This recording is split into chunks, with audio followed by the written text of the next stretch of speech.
A wealthy CEO receives a call from an international number. "Hi, Dad, can you come get me?" At first, he assumes it's a mistake.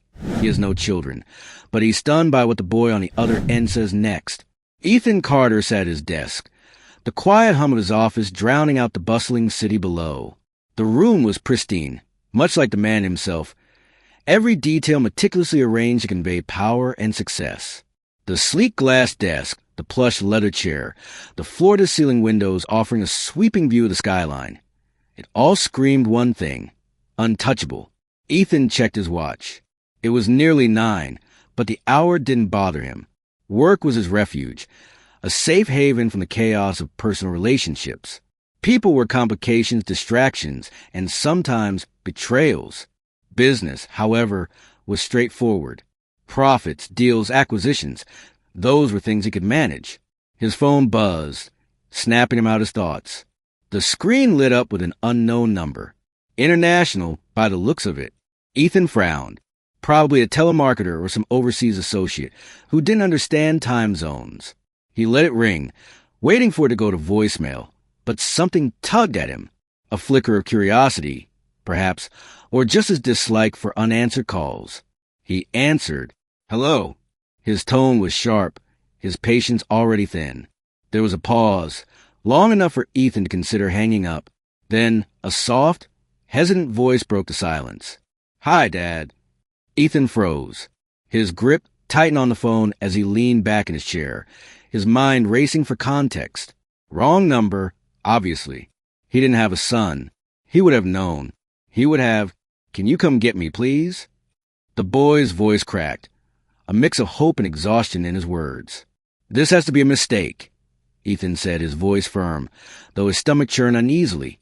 "I don't know who you think I am, but I'm not."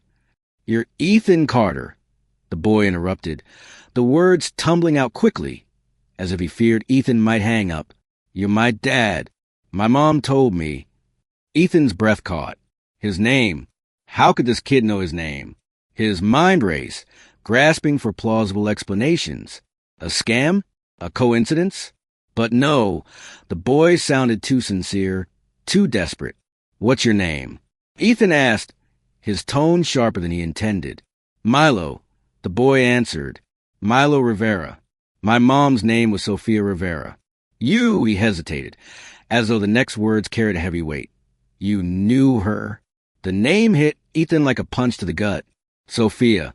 He hadn't thought about her in years, hadn't allowed himself to.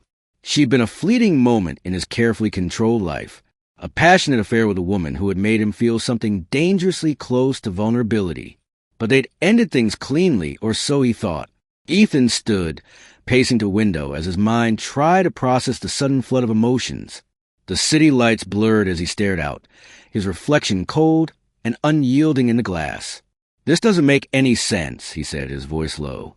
"Why are you calling me now?" "My mom," Milo's voice cracked again, softer this time. "She died a few months ago. She got sick, and we didn't have enough.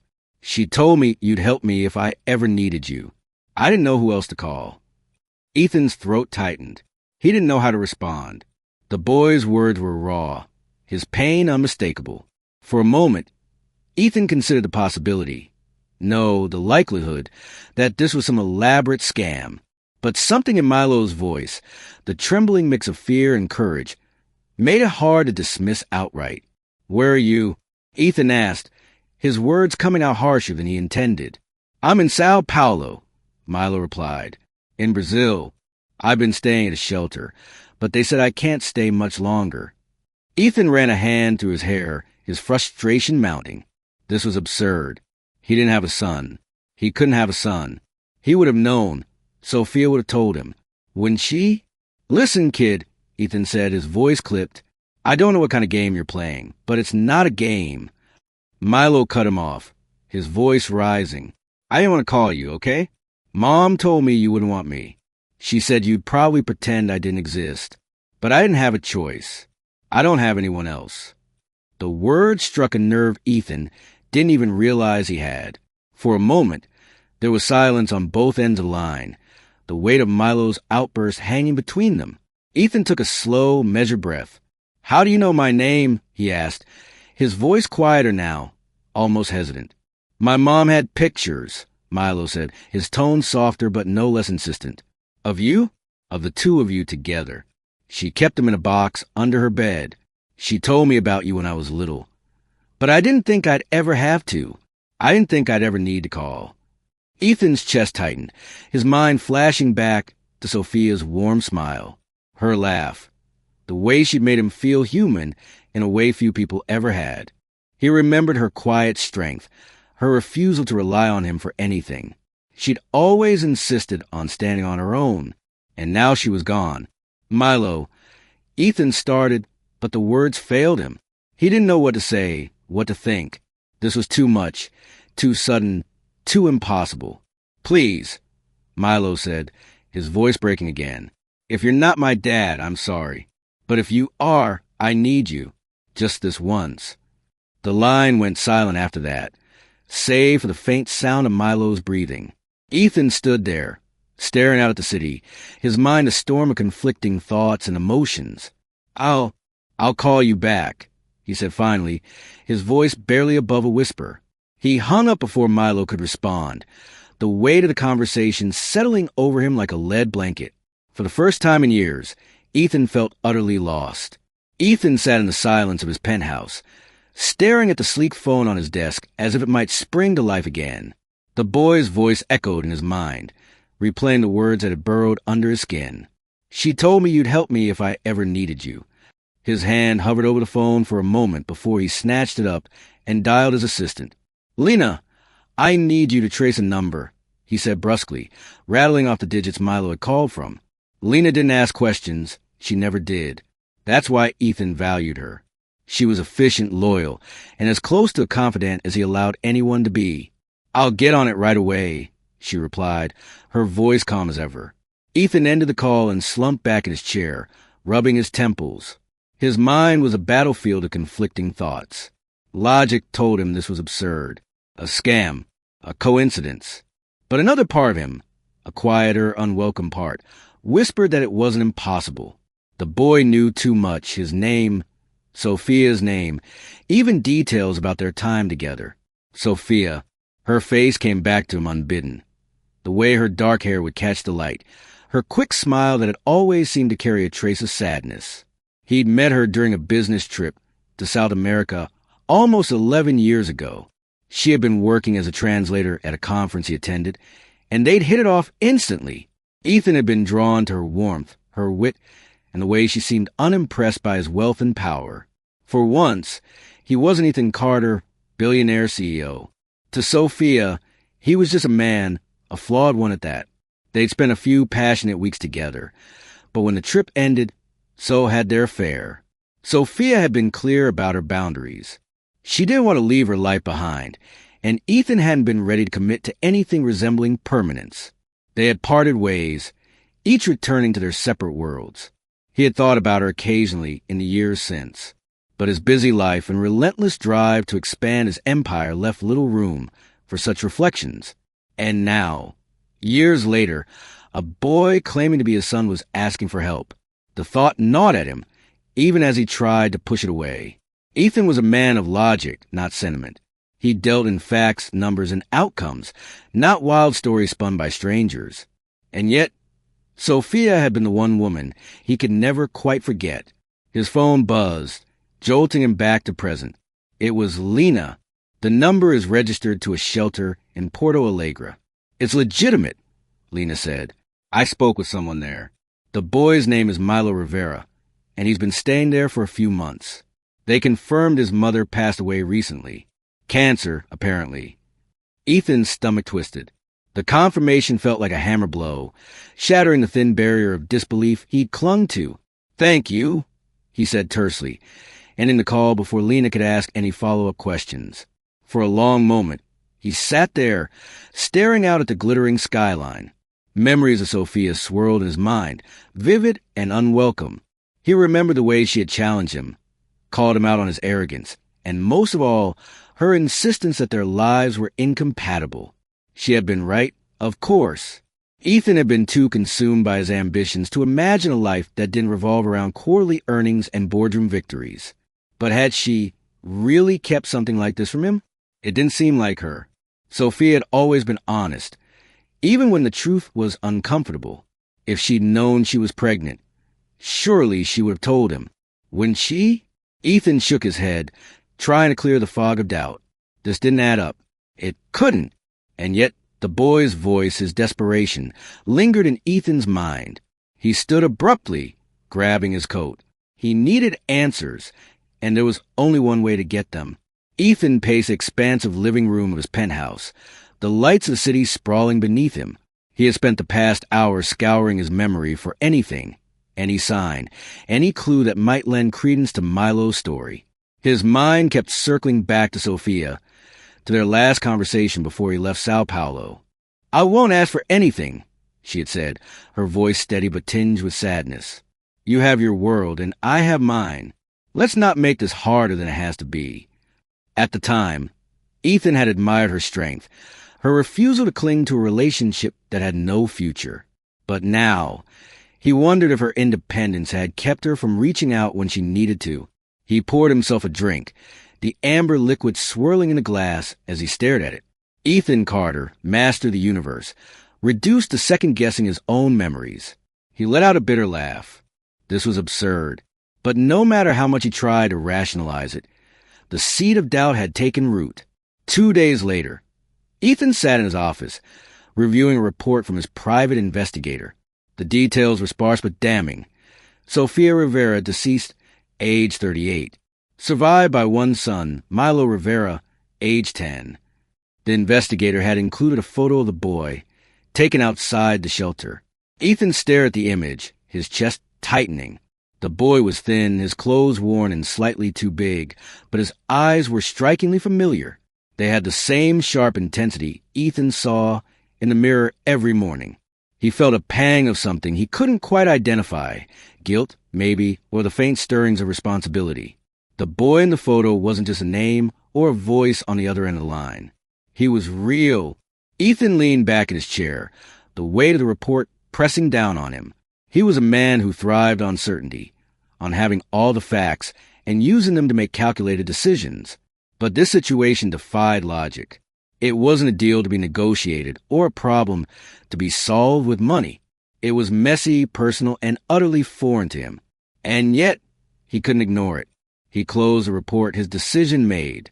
He didn't know what he would find when he met Milo, but he couldn't walk away without knowing the truth. Ethan sat in his office late into the evening, the photo of Milo still open on his desk. His mind churned with questions, doubts, and the faint but persistent tug of responsibility. He had spent his entire life compartmentalizing his emotions, sealing them away behind an impenetrable wall of ambition. But now, staring at the boy who might be his son, those walls were beginning to crack. The faint buzz of his phone broke the silence. He glanced at the screen. The same number. For a moment, he considered letting it go to voicemail. But something, curiosity, guilt, or maybe the faintest hint of duty, compelled him to answer. He raised the phone to his ear. "Hello?" "Hi," came the small voice on the other end. "It's me again." Ethan's grip on the phone tightened. He didn't speak, unsure what to say, and Milo seemed to take his silence as an invitation to continue. "I didn't think you'd answer," Milo admitted. His voice was calm, but there was a weight behind it, a maturity that didn't belong to a child. I didn't know who else to call." Ethan exhaled slowly. "You shouldn't be calling me," he said, his voice firm but not unkind. "I don't." He stopped himself, the words catching in his throat. "I'm not your father." Milo's response was quiet but unwavering. "You are. My mom told me. She told me about you, about how you used to laugh at her bad jokes, and how you always smelled like that fancy cologne." Ethan froze. The memory hit him like a freight train. Sofia had teased him endlessly about his cologne, calling it unnecessary armor for a man who already intimidated everyone he met. She made it a joke between them, spritzing a little on herself and declaring she could now conquer the world. It was such a small detail, but it was one only she would have known. He swallowed hard, his voice faltering. "Your mother, she told you that?" "Yeah," Milo said. "She used to talk about you sometimes, mostly when I asked about my dad. She said you were smart and kind, but really busy. She said you had a big, important life and probably wouldn't have time for me. The words stung more than Ethan expected. That's not true, he said before he could stop himself. Milo hesitated. She didn't mean it in a bad way, he said quickly. She always said nice things about you. She never told me why you weren't around, but I think she didn't want to feel bad. She was good like that. Ethan rubbed his temple, a dull ache forming behind his eyes. This was getting too personal, too real. Why are you calling me now, Milo? He asked, his voice softer than before. Why not anyone else? Because I don't have anyone else, Milo said simply. After Mom died, I tried to stay with some of her friends, but they couldn't keep me. I've been staying at this shelter, but they said I can't stay much longer. They don't have enough space. Ethan's throat tightened. How long have you been on your own? Since September, Milo replied. Mom got sick in the summer. By the time school started, she couldn't work anymore. We tried to make it work, but... He trailed off, his voice cracking. When she died, I didn't know what to do. She always told me to be brave, so I'm trying, but it's hard. Ethan leaned back in his chair, the weight of Milo's words pressing down on him. He could hear the exhaustion in the boy's voice, the quiet desperation he was trying so hard to hide. It wasn't the kind of desperation that came from manipulation or deceit. It was raw, unvarnished, and painfully real. What about the shelter? Ethan asked, though he already knew the answer. They're nice, Milo said, but it's not home. It's loud, and there are so many people. Some nights, I have to sleep on the floor because all the beds are full. I thought, maybe if you were my dad, you'd come get me, or at least help me. Ethan closed his eyes, the words cutting deeper than he expected. He had spent years building walls, carefully curating a life where nothing could touch him emotionally. But now, those walls felt paper-thin, crumbling under the weight of a 10-year-old boy's quiet plea. Milo, he began, his voice unsteady. I don't know if I'm your father. You are, Milo said firmly. I know you are. I can tell. Ethan didn't know how to respond. He had faced boardrooms full of adversaries, navigated cutthroat negotiations, and conquered challenges that would break lesser men. But this boy had him completely out of his depth. What do you want from me? He asked finally, his tone softer than he intended. There was a pause on the other end, and for a moment, Ethan thought Milo might not answer. But then, in a voice so quiet he almost didn't hear it, the boy said, I just want to go home. The words hung in the air, heavy and unrelenting. Ethan felt something shift inside him, a crack in the armor he had spent years perfecting. He thought about Sofia, about the strength it must have taken for her to raise Milo on her own, and about the courage it took for Milo to pick up the phone and call a man he had never met. Ethan took a deep breath, his decision made. Stay where you are, he said. I'll figure something out. You will? Milo's voice brightened, a flicker of hope breaking through the exhaustion. Yes, Ethan said, though the words felt foreign on his tongue. I'll call you soon. Just stay safe. Okay, Milo said softly. Thank you. The line went dead, and Ethan sat there, the phone still pressed his ear. For the first time in years, he felt uncertain, vulnerable, and painfully human. But he also felt something else, something he hadn't felt in a long time. Purpose. Ethan sat in his study, the dim light casting long shadows across the room. His phone rested on the table beside an untouched glass of scotch. He had promised Milo he would figure something out, but even as the words left his mouth, he hadn't known what that would be. Now, the boy's voice lingered in his mind, full of quiet hope and desperation, an echo he couldn't silence. He wasn't ready to accept the idea that Milo was his son, not fully, but he also couldn't shake the nagging certainty that the boy's story was true. The details about Sofia, the way he described her, the fragments of their brief time together, it all fit too well. Still, Ethan needed more than feelings. He needed facts. That's why he had called David Mitchell, a private investigator who specialized in digging up uncomfortable truths. David had taken the job without hesitation, and now, only 2 days later, Ethan's phone buzzed with a message. Asterisk, we need to talk. Call me ASAP. Asterisk Ethan hesitated before dialing. Part of him wanted to know the truth, but another part, a deeper, more cowardly part, wanted to keep the door closed. But Milo's face, thin and tired in the photo, flashed in his mind. He owed the boy at least this much. David answered on the first ring. "Ethan, I've got what you asked for." "Go on," Ethan said, his voice steadier than he felt. "Everything checks out," David said, his tone matter-of-fact. "The boy, Milo Rivera, is 10 years old. His mother, Sofia Rivera, passed away 3 months ago. Cancer. She didn't have health insurance. And from what I gathered, she spent her last months trying to keep them afloat." Ethan leaned back, the weight of David's words settling over him. He had known Sofia was independent, almost to a fault, but to think she'd gone through something so devastating without reaching out, it made his chest tighten. "Milo's been staying at his shelter since her death," David continued. "It's run by a local nonprofit, but it's overcrowded, and they can't offer much beyond basic necessities. Before that, they were evicted from their apartment, and it looks like they were living on the streets for a while." Ethan rubbed his temples, guilt gnawing at him. The idea of a child, possibly his child, enduring that kind of hardship was unbearable. "What about the father?" he asked, though the question felt hollow. "There's no mention of father on any official documents," David said. "Sofia never listed anyone on Milo's birth certificate, but I found a few personal effects she left behind. Among them were photos, one of you and her together, and a few of her with Milo. Looks like she kept them in a box with some letters." Ethan's throat tightened. "Letters?" "Yeah. I couldn't read them. They're in Portuguese, but I can have them translated if you want."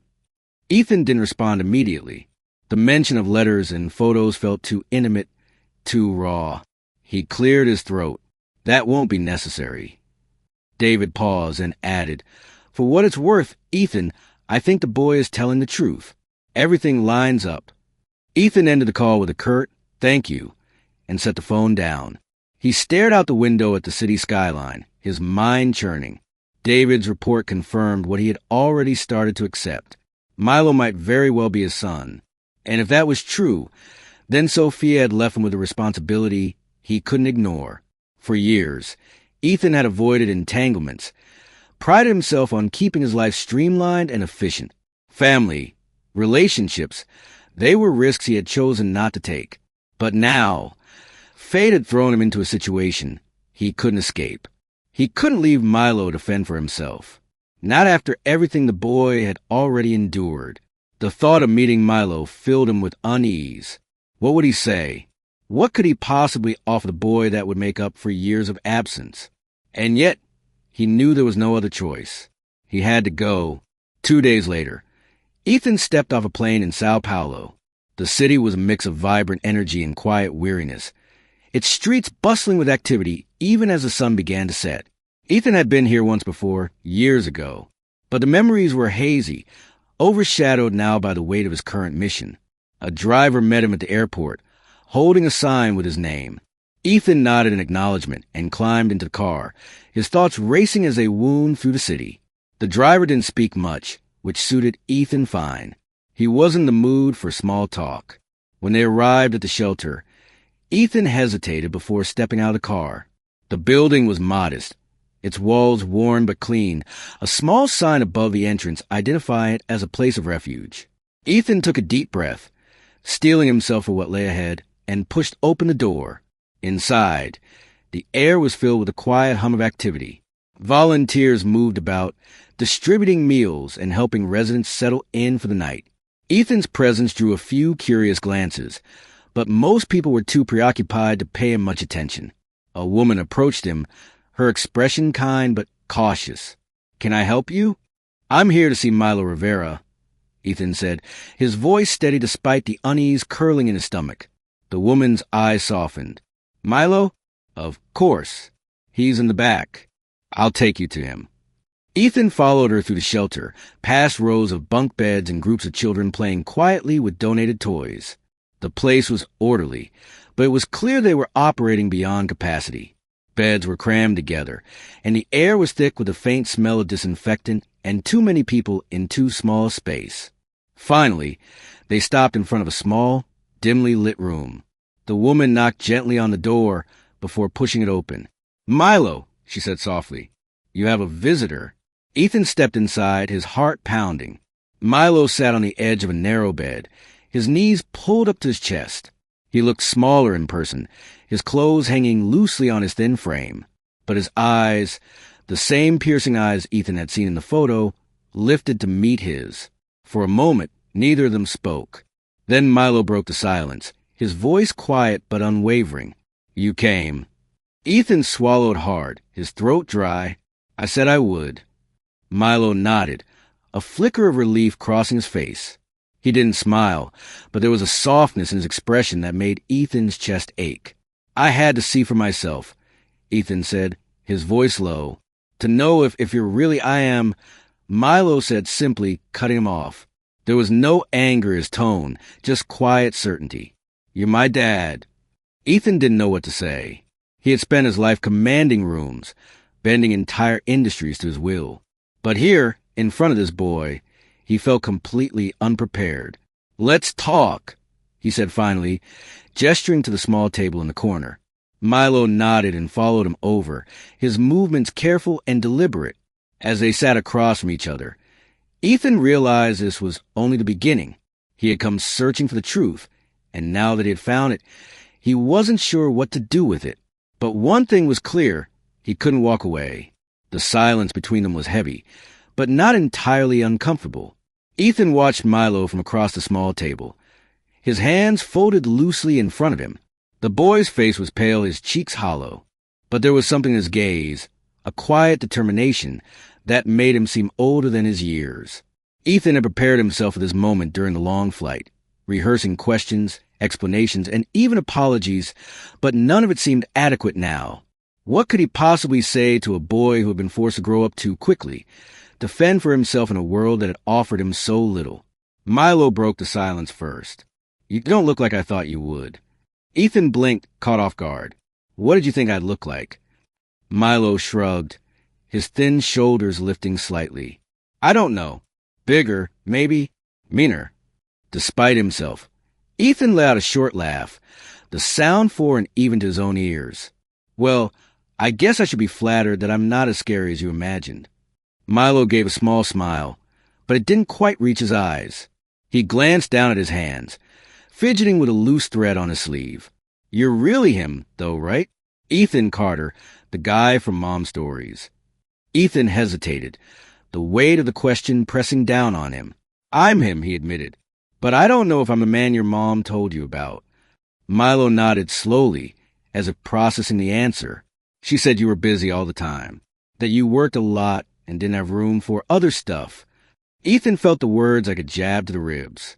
Sofia had always been honest, and hearing her thoughts echoed in Milo's voice was harder than he expected. "She wasn't wrong," he said quietly, "but that doesn't mean I don't care." Milo looked up, his eyes searching Ethan's face. "Do you?" Ethan opened his mouth, then closed it again. It was a simple question, but the answer felt complicated. He barely knew this boy, and yet the idea of walking away was unbearable. "I'm here, aren't I?" he said finally. Milo didn't respond, but something in his expression softened. Later that evening, Ethan sat with the shelter's director, a kind woman named Clara, who had been caring for Milo since Sofia's death. She explained the process for arranging a DNA test, and Ethan nodded along, his mind elsewhere. It wasn't that he doubted the boy's story. Every detail, every resemblance reinforced the truth he had been reluctant to accept, but he needed the confirmation. For Milo's sake, and for his own. "The results usually take a few days," Clara said, sliding a paper across the desk for him to sign. "In the meantime, you're welcome to spend time with Milo.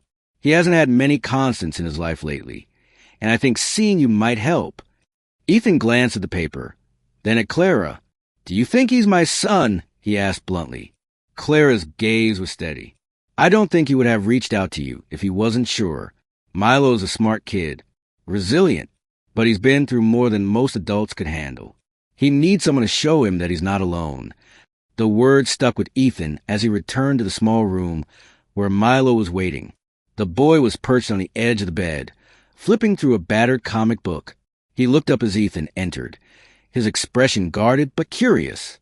"They're setting up the test," Ethan said, sitting down in the chair by the window. "Milo, it'll take a few days." Milo nodded, his fingers still gripping the edge of the comic. "Okay." Ethan studied him for a moment, unsure how to bridge the gap between them. "What are you reading?" Milo held up the comic, the cover worn and faded. "It's old.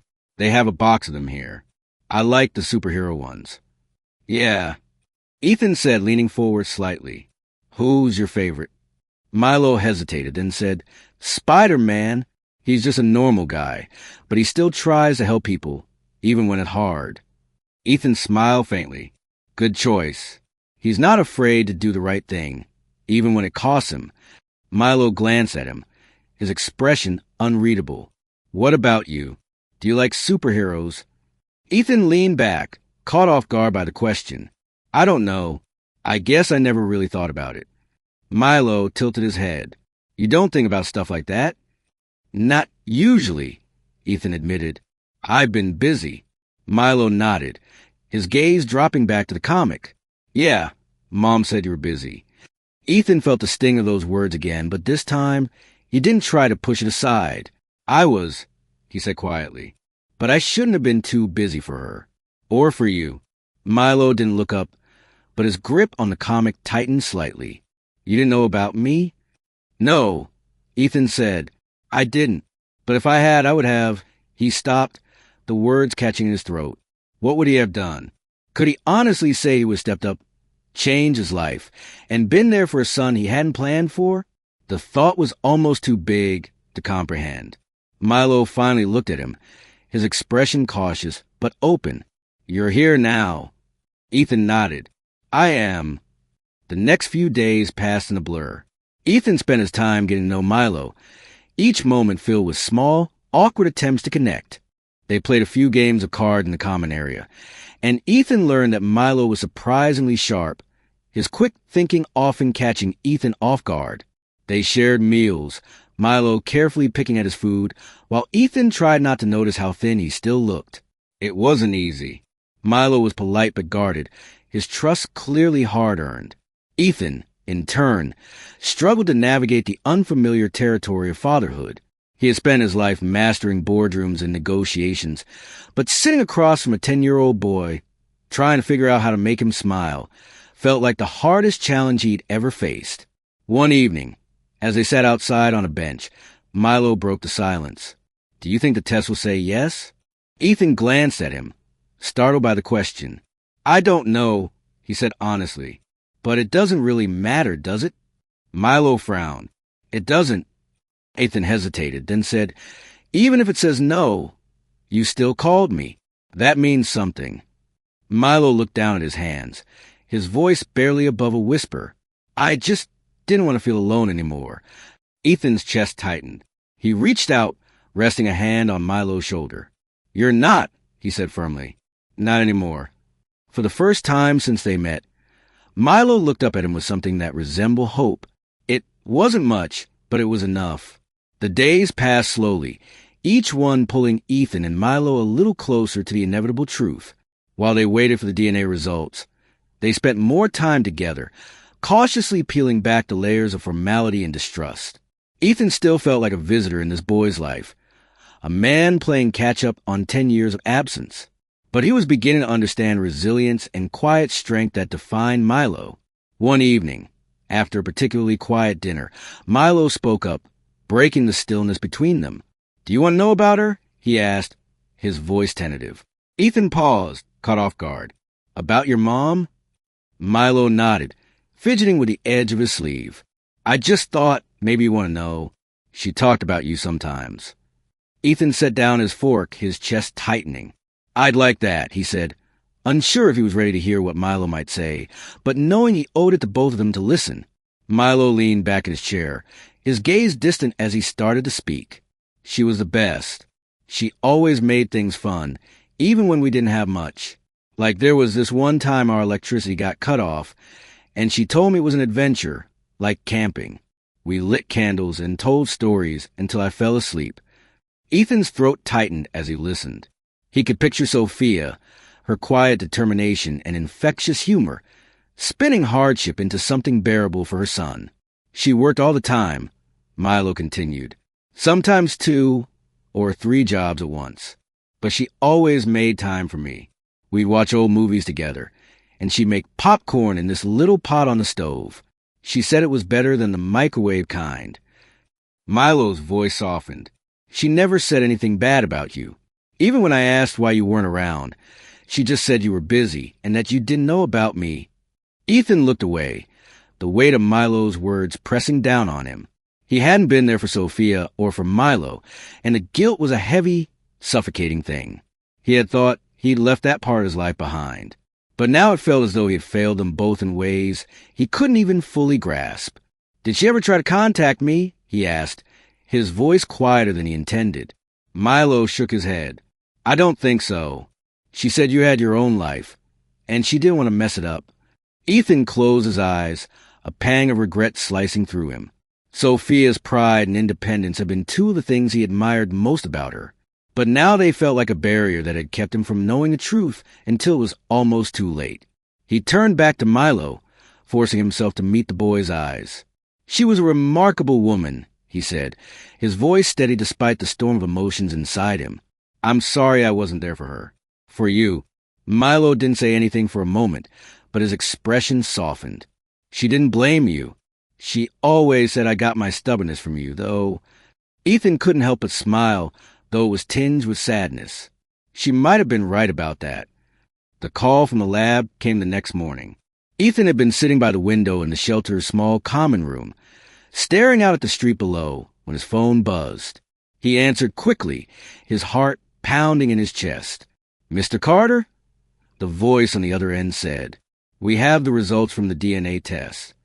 Ethan gripped the phone tighter. "And there's a 99.9% probability that you are the biological father of Milo Rivera."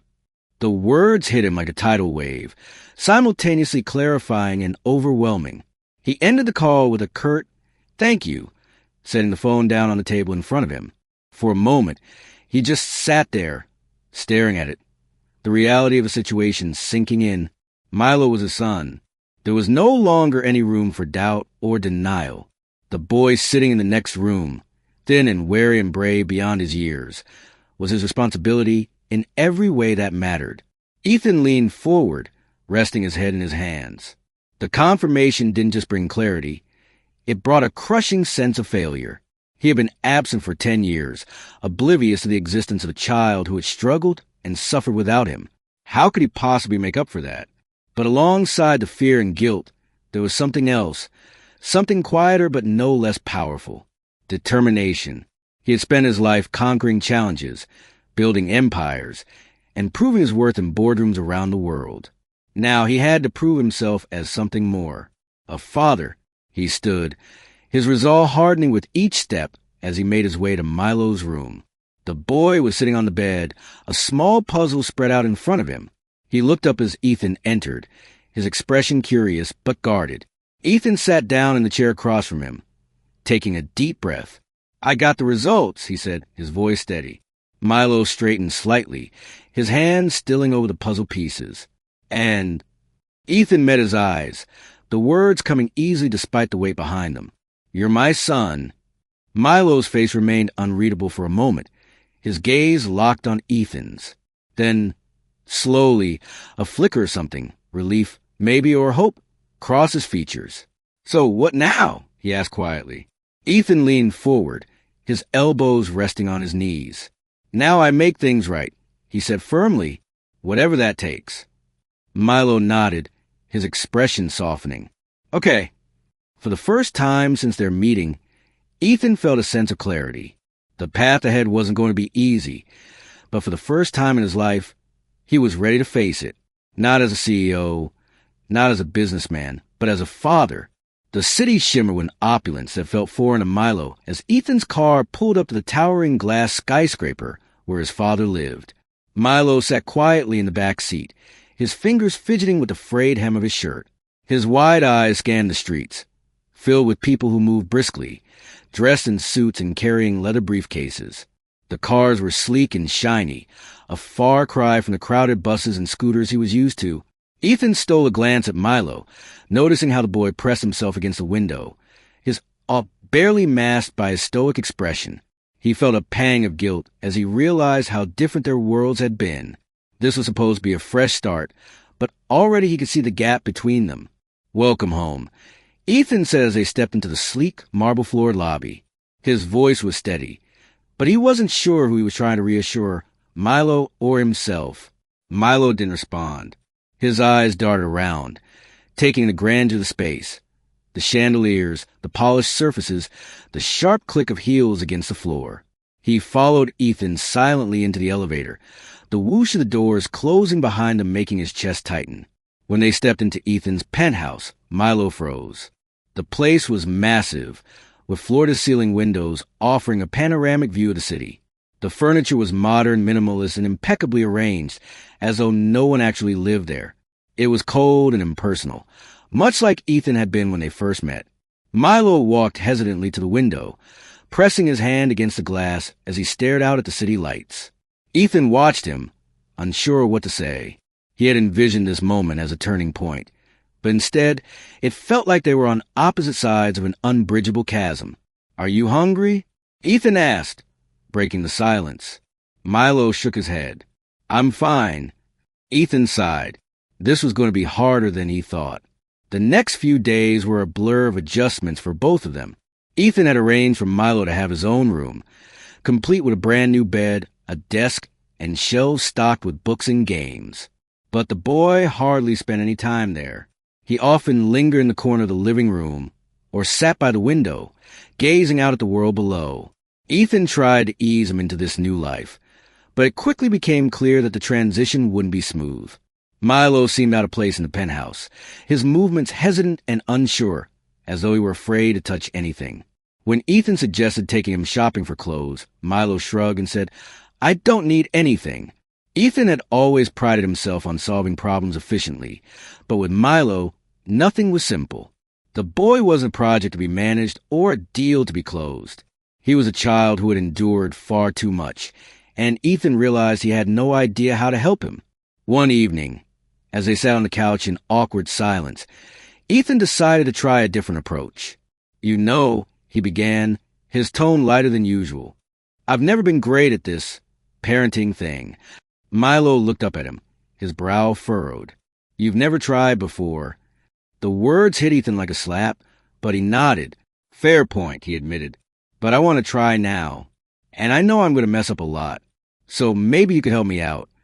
Milo's lips twitched into the faintest hint of a smile.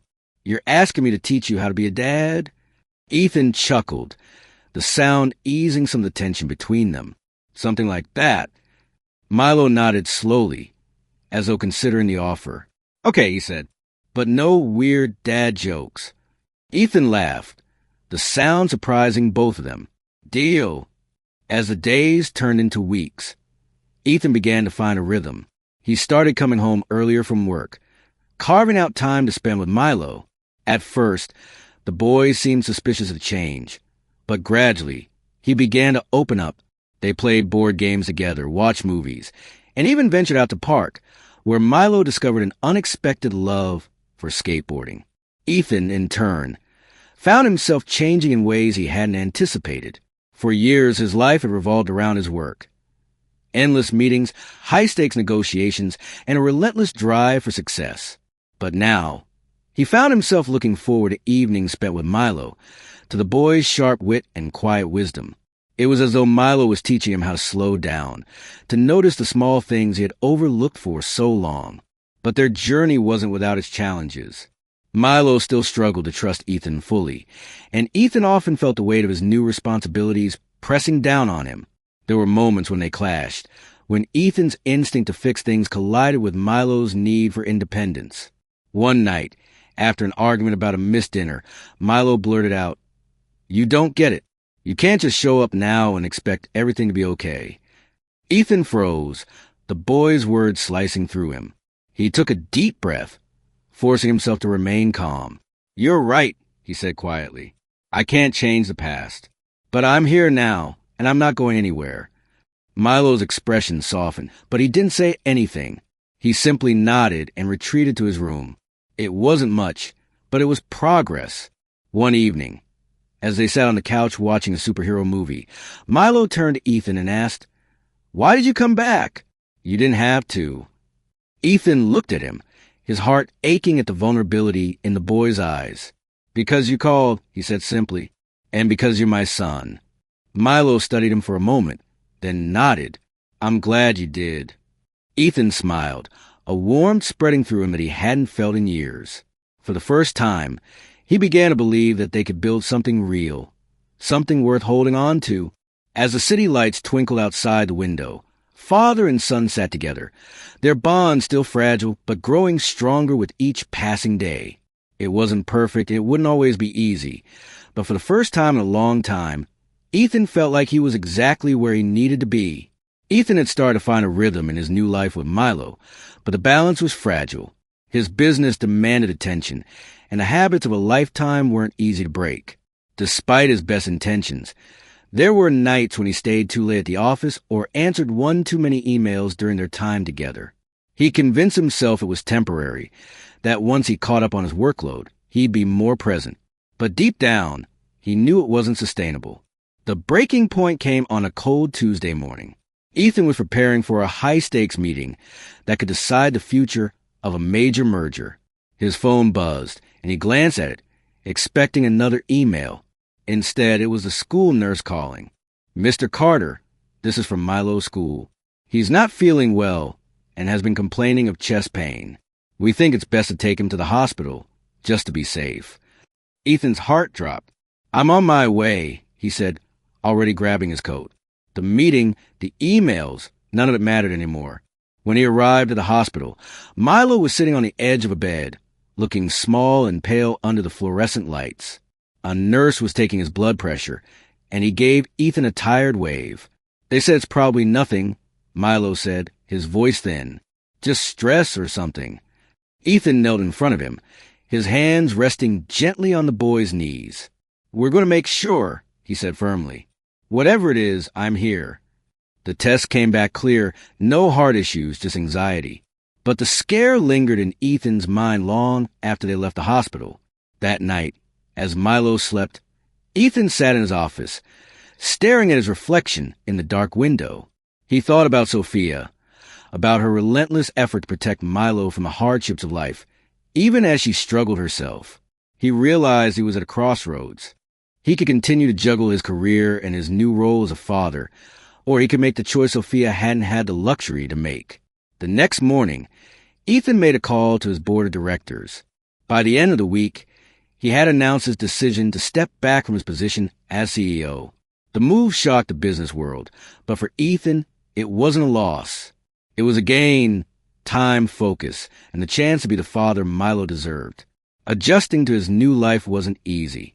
Ethan found himself at loose ends without the constant demands of his company. But Milo became his anchor, pulling him into a world he had long ignored.